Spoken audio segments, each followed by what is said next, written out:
Kando na hayo, naibu mwenyekiti wa chama cha UDA Hassan Omar amemtaka Rais mstaafu Uhuru Kenyatta kutojihusisha na siasa kwa sasa.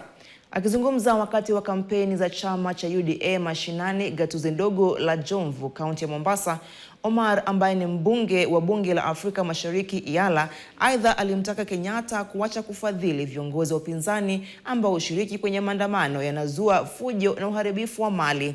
Ameongeza kusema kwamba chama tawala cha UDA hakitoruhusu wanasiasa kufanya uchochezi utakaopelekea ghasia na hali tete nchini Kenya. Kiongozi Mheshimiwa Badi Twalib, mimi wakati nikiwa nikipigania kampeni ya Women Rep, nilikuwa na agenda ambazo ningependelea kupitisha kule bunge. Kwa niaba wa vijana wa Pwani na Kenya nzima, na kuomba upitishe mswada bunge, vijana wote wanaoanzisha kampuni hapa Kenya, ushuru uweze kuondolewa kwao kwa mwaka mmoja ama miwili ili waweze kujipanga na kutengeneza nafasi za kazi.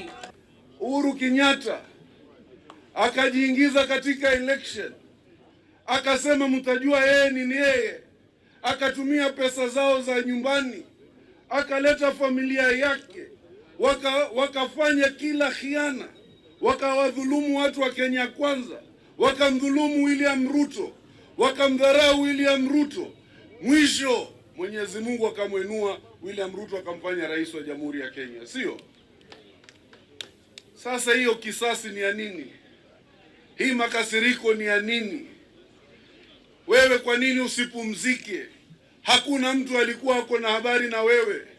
Uliwaibia wa Kenya, umejenga mabarabara ya familia, umevunja mabanki ya wengine kusimamisha yako, umedhulumu wakulima kusimamisha ile Brookside na mingine, na hakuna mtu alikuwa wako na shida na wewe.